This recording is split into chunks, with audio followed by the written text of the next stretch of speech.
Ridho itu tidak merasakan sakit sama sekali, sedangkan sabar itu seseorang masih merasakan sakit namun ia berusaha menahan hati, lisan, dan anggota badan untuk tetap bersabar dan tidak melakukan hal-hal yang menunjukkan murka.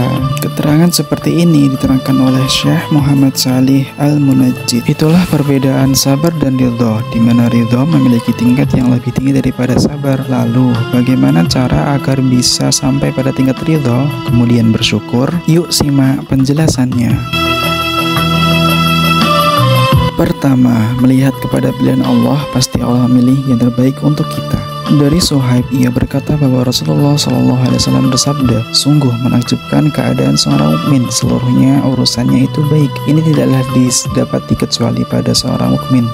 Jika mendapati kesenangan, maka ia akan bersyukur, itu baik baginya. Jika mendapatkan kesusahan, maka ia bersabar, itu pun baik baginya. Hadis riwayat Muslim nomor 2999. Kedua, mengingat bahwa adanya musibah itu akan menghapuskan dosa.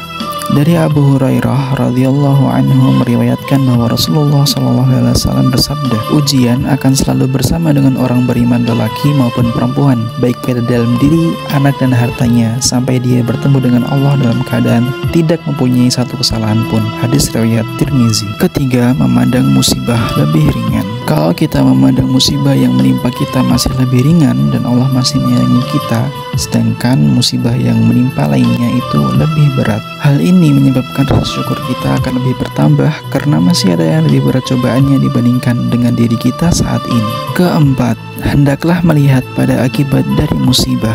Karena musibah tersebut membuat kita rajin berzikir, berdoa, dan semakin taat kepada Allah, maka hal tersebut juga akan membuat kita semakin ridho dan bersyukur atas apa yang terjadi. Kelima, mengingat pada balasan sabar dan ridho begitu besar. Dari Abu Sa'id Al-Khudri radhiyallahu anhu, Rasulullah SAW bersabda, sesungguhnya Allah Azza wa Jalla berkata kepada penghuni surga, wahai penghuni surga, mereka berkata, memenuhi panggilanmu, kami mentaatimu. Allah berfirman, apakah kalian ridho? Mereka menjawab, kenapa kami tidak ridho, sementara engkau telah memberikan kepada kami apa yang tidak engkau berikan kepada seorang pun dari ciptaanmu? Maka Allah berfirman, maukah aku berikan kepada kalian yang lebih baik dari ini? Mereka berkata, adakah yang lebih baik dari ini? Allah berfirman, aku telah menurunkan kepada kalian keridhoanku, maka aku tidak akan marah kepada kalian setelah ini, selama-lamanya. Hadis riwayat Bukhari. Sudah tahu kan cara bersyukur dengan baik? Jangan lupa untuk diamalkan. Sampai jumpa di konten selanjutnya. Wassalamualaikum warahmatullahi wabarakatuh.